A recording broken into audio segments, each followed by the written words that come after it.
Hello YouTube! Welcome to Tipsy Spinda. I'm your host, Tipsy, and today I'm going to go ahead and tell you guys that, well, other than my top 10 legendary Pokemon that I'm going to put in this list, we're going to do a quick little announcement. You see, because we've reached 50 subscribers, we're going to go ahead and have a little giveaway. You see, we're going to hold a quick little contest to see who can win for this giveaway. I'm going to be giving away a Pokemon Blue cartridge for the Game Boy, and I hope you all are excited for it because I know I am. To enter this contest, all you have to do is leave a comment with your name on this video or any other video made between now and August 25th. You may only enter once, meaning your comment will, no matter how many comments you do, only one will count towards this giveaway. On August 25th, when the contest ends, I will take every single name that is commented, between now and then on any of the videos, and I will put them in a hat and draw it at random, and that will be the winner. So, good luck with that. Now on with the video. This will be Tipsy Spinda's top 10 favorite legendary Pokemon. Now starting with number 10, we have Xerneas. Now what do I like about Xerneas? Well, it's one of the very few fairy types I'm actually somewhat of a fan of. My first introduction to Gen 6 was with Pokemon X. And this was actually a little funny story. So I was a senior in high school, and yeah, that's how old I am. I was a senior in high school, and I didn't own a 3DS. The only games I was playing at the time as far as Pokemon is concerned were Gen 5 and before. But I had a friend at school who had a 3DS that he wanted to get rid of, along with Pokemon X. So he asked me for 25 bucks, and I said, alright, cool. So I played Pokemon X, and I really enjoyed it. A major part of that is Xerneas, although that really kind of stems from the story. I really like how it kind of looks like a majestic stag in the middle of a medieval forest. And I actually lived in Europe for 3 years before I moved to where I'm at now. I currently live in Texas. While I was in Europe, I got to see some of the most beautiful places I've ever seen in my life. As far as, forests, cities, stuff like that. And one thing I really thought was really cool about Gen 6 is that it kind of, as far as Pokemon games go, it's about the closest anything's ever gotten that I've played to really encompassing the place that or really embodying the place that it is based on. Though I didn't really spend much time in France, I did live in Belgium, and well, a lot of the forests there kind of look like this, except for without the magical rainbow deer in it. And I really like how when it's dormant, it turns into a tree, but for some reason, its inactive mode isn't as, well, cool as this one here in the middle. If you look down here in the bottom left, you'll see its inactive form versus its dormant form in the upper right. I don't know, that's like that's the reason it's number 10. Plus, also, it's a fairy type, and there aren't a lot of fairy types from Gen 6 onward that I'm a big fan of. The only fairy types that I really like come from before that, and that's because they were retconned as fairy types. Not because I didn't like their designs previously. I do like the old ones that have been retconned that way. Although I really, really feel like a few others that didn't get it should have got it, and the ones that did get it should not have. But that's for another story. That's for another video. Now, moving on. Number 9. Now it's starting to party. We have Registeel. Now, I know a lot of you aren't really fans of the Gen 3 Regis. I mean, I get it, they're basically just golems, but what I really like about Registeel is he kind of stands above the other two. He's a steel type, so he's strong against the rock and the ice. So Regirock and Regice don't really have a chance in a fight against him, not really. Plus, Registeel is kind of cool looking. He's like an alien, like what I would expect a real alien to look like. Just kind of amorphous, very futuristic-like, very, what's the word I'm looking for? Just very foreign, very alien, very not of this world, and I love it. And I also like how the Pokedex actually kind of alludes to this, that its body is made of a metal that is not native to Earth. And, you know, just look at some of its anime art. You know, when the Pyramid King used it against Ash, I used to love those battles, especially since Ash really had to earn that final seal in the Pokemon Battle Frontier part of the series. That is something I also really liked. Now, as far as, you know, actual gameplay, the quest for the Regis, while difficult and kind of convoluted, was very, you know, it was very satisfactory. You know, I felt satisfaction when I finally got all three. And Registeel was actually the third one that I got. And when I got it, I just had to put it on my team. And it was on every Hall of Fame team I had on that game, which I actually used to challenge the Hall of Fame all the time just to evolve my Pokemon, you know, with the EXP share. And Registeel would always be at the front of my team every time when I was playing Pokemon Sapphire. And when I played Pokemon Emerald, it also ended up being another part of my team, although usually Rayquaza or Blaziken would be at the front. Now, going on to number 8. I'm sure you all remember the good old days when we had Gen 1 Legendary Birds. And I'm sure a lot of you probably are thinking that I'm going to say Moltres is number 8. Well, you're sort of right. But I'm actually talking about his Galarian cousin, which to me is way cooler looking. You know, the original Moltres, the Cantonian Moltres, looks like a rubber chicken on fire. But you know, the Galarian Moltres is just so awesome looking. Black and red is one of my favorite color schemes. And then you got the fact that it's a full-on dark type. You know, I really feel like this could replace the original Moltres if, you know, there were ever to be a Pokemon reboot, which I suppose Gen 5 or even Gen 7 were kind of soft reboots, but that's for another story. I'll leave that to Loxton and Noggin. You know, you can watch their channel for that one. But what I really like about it is that its new signature move will actually burn you as a side effect, and I really like that. Like, don't get me wrong, I don't own Sword and Shield, so this is mainly an aesthetic choice, and also kind of the fact that, you know, I like fire types, I like dark types, and I like regional variants for the most part. So this one, to me, initially I wasn't really a big fan of, you know, regional variants of legendaries, but this design specifically sold me on it. Don't get me wrong, I do like the other legendary birds' new forms, but this one, Galarian Moltres, is totally awesome, and that's why I love it. That's why it's number 8. Now coming in at number 7, we have Mewtwo. Now, of course, like a lot of people, my first exposure to Mewtwo was actually the first Pokemon movie, Mewtwo Strikes Back. You know, I started out playing Gen 2. Before that, it was just the show and the movie. I guess movies at that point, Pokemon 2000.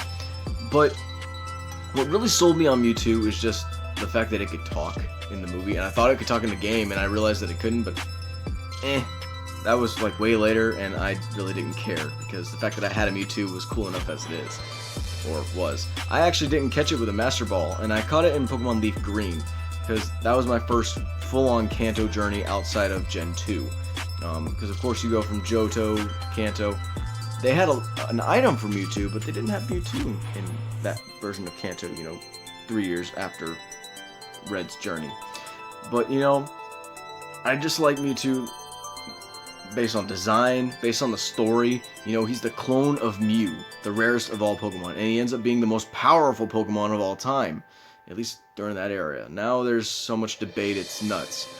But beyond that, he's just super cool.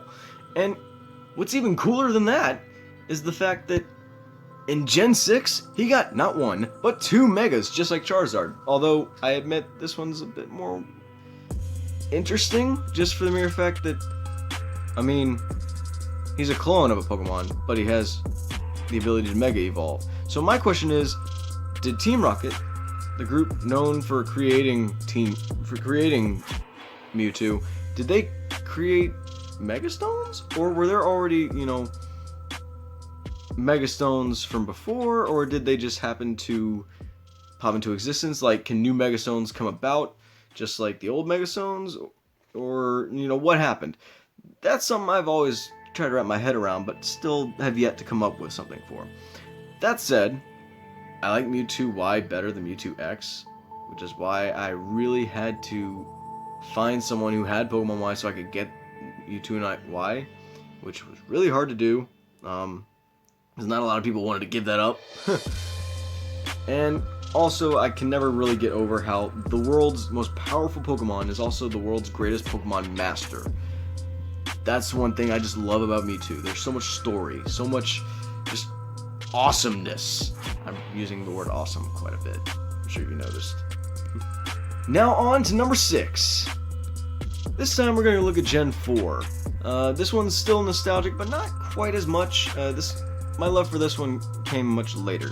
We're looking at Giratina, basically the prodigal child of Arceus. Okay, he's like the Pokemon devil. But what I really like about him is that, you know, he's a ghost dragon. Ghost and dragon are two of my favorite types. And I just love how in Platinum he got this really cool origin form. You know, when he's in the distortion world, when he's not in, you know, the normal corporeal plane that the rest of us are in. And I just think that's really dope. I mean, just look at that. Black and red with the gray and the gold. Oh my lord! And his shiny just looks super ghostly, and I just love it. You know, he went from badass to actually kind of creepy and cool at the same time. And I just love it. Now, the reason I place him above Mewtwo is because Mewtwo's kind of overrated. You know, he gets all the attention. There's also that Shadow Mewtwo, but, you know, we're not going to show you an image of that because Giratina is cooler. He's a ghost dragon. I mean, just look at this. He's like, yo, well, come at me, bro. And I just and really, he looks like what I would expect a dragon ghost Pokemon to look like. You know, not taking into account the fact that I've played Platinum, or that I've seen this movie that he was in. It was something with him and Shaman. I actually don't watch a lot of the Pokemon movies anymore, and a lot of them I've kind of forgotten over time, just because I don't really go back and watch them. I'm more of a game guy than an anime guy, though I do have some memories of the anime. That said, if you think I should go back and watch some of these movies, let me know in the comments below. But anyways, yeah, I really like Giratina. He's definitely number 6. Now we're going to move into my top 5, which are really... I'm really hard on these guys. I love these guys. So, number 5! Oh, that little Spinda over there is looking kind of wasted. We are once again looking at the Sinnoh Creation Trio, but only one other of them is in this... Yes, one other of them. Sorry for the grammar. Only one other member of this trio is on this list, and that would be Dialga, or Dialga, however you want to pronounce it. The Steel Dragon legendary Pokemon. And I just love how it looks. You know, put aside how awesome it is in-game, or the lore, it's just a fun Pokemon to use. Roar of Time is one of my favorite signature moves for a legendary Pokemon.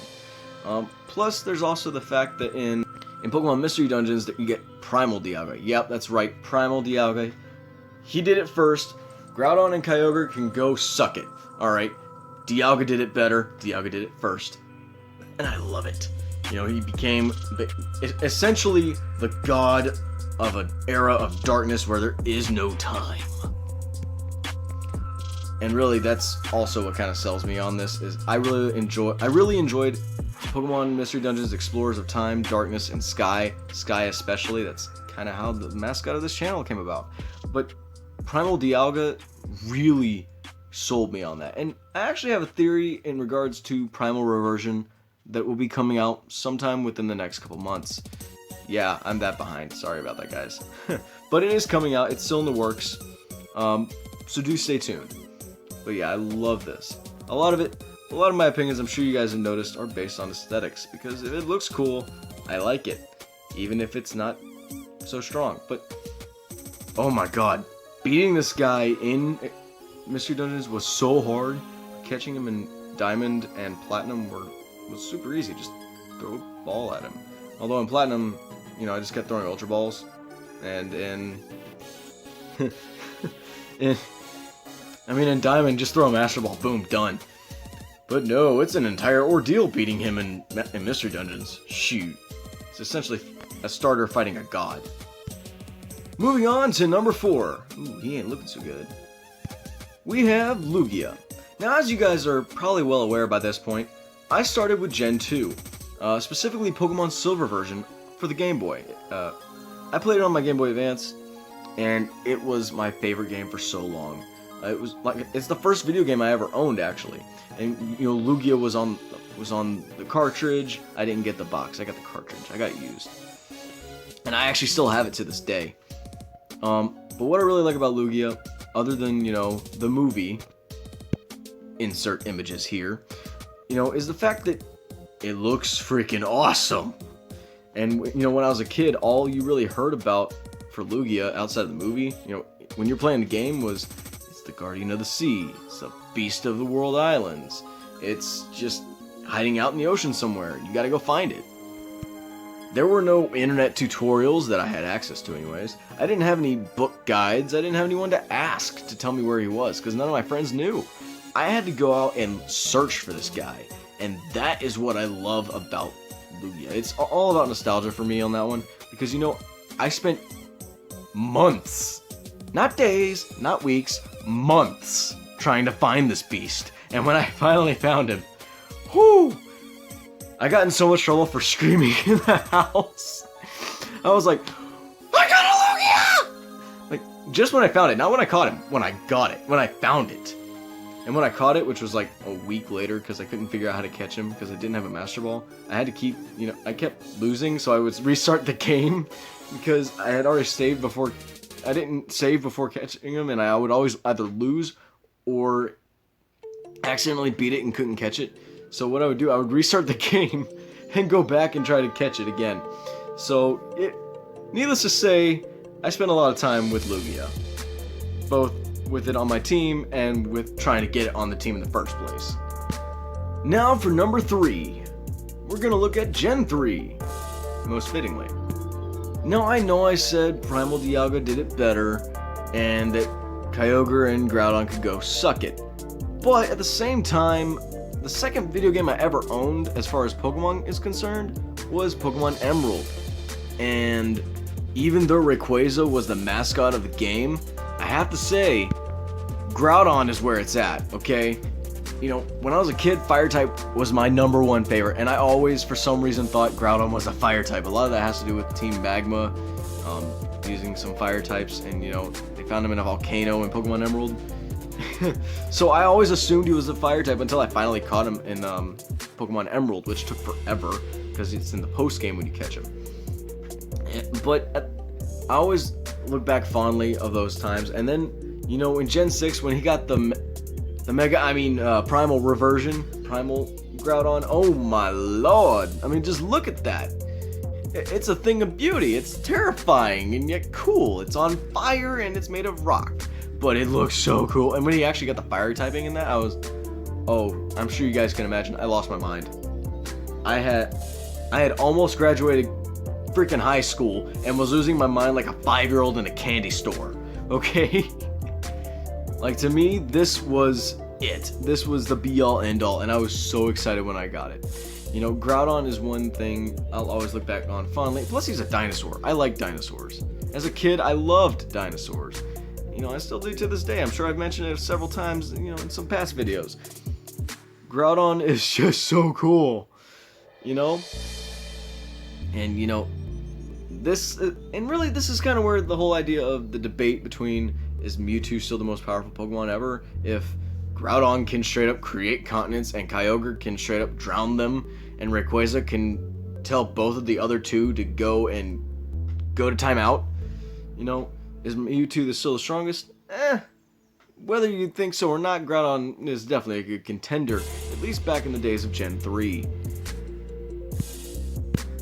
And let's face it, Primal Groudon could possibly hold his own against Mega Mewtwo Y, but that's just me. I mean, sure, the stats don't stack up, but it really depends on how you play it, which is one of the coolest parts about Pokemon. It's basically rock, paper, scissors. And now, moving on to number 2. We're almost to the best. And for this one, we're looking at Gen 5, which is known for having a lot of legendaries. I mean, hell, Gen 5, you know, the Unova region has not 1, not 2, but 3 legendary trios, plus more legendary Pokemon and mythicals. But I think they did events better than anyone else, but that's just me. But it's not a member of either of these two. It ain't one of the Swords of Justice, and it ain't one of the Forces of Nature. No, no, no, no, no. No, for number 2, we're looking at basically the main trio, the box art trio, I would call them. You know, you got Zekrom, Reshiram, Kyurem, but which one's number 2? Well, that's easy.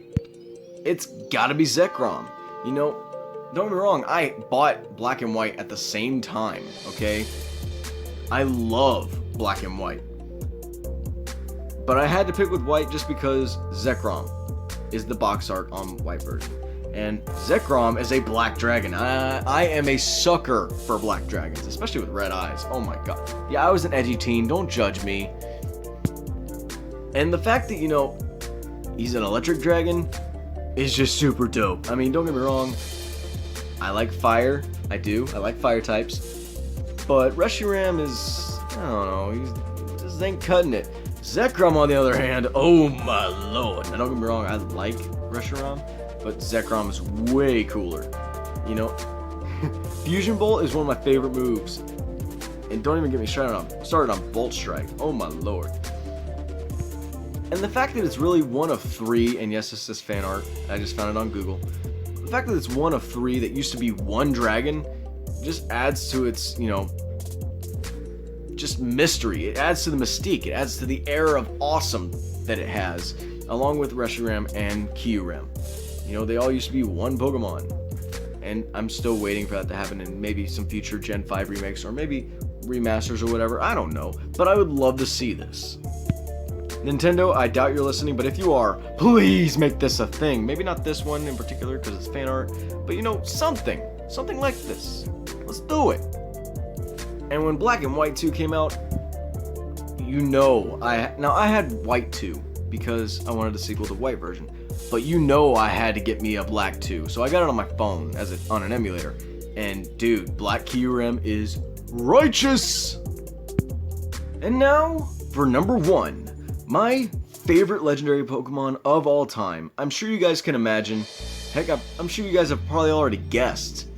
It's gotta be Kyurem. Obviously Kyurem. I mean, here's the thing. Dragon is weak to ice. Dragon is weak to dragon. What dragon can destroy any other dragon as far as type advantages go? You know, minus before the whole fairy thing. Obviously Kyurem. But even beyond that, when Pokemon White and Black 2 came out, dude, that was totally wicked. These are some of the best Pokemon games of all time, and most Pokemon fans, even outside of the people who really like Gen 5, even people who don't like Gen 5 all that much, can tell you these were awesome games. The story was great. The selection of Pokemon you could have was great. The addition to the Unova map that, you know, really made it feel like its own world was great. You know, initially, there was just this air of mystery about Kyurem from Black and White until we got the sequels, and we got to realize that it was the shell left over from the dragon, the one dragon being split into 3. And I just think that's really cool. That's why it's an ice type, you know? It used to be one dragon, and then its warmer parts got taken out, so it kind of froze over because it's nothing more than an empty shell. And while I do like White Kyurem, Black Kyurem is my favorite. Because, well, it's Zekrom mixed with Kyurem. I mean, just look at that. That is art. Well, anyways, thanks for watching. And I hope you all have a great day. And make sure to go ahead and enter for that giveaway. So until next time, I'll catch you later.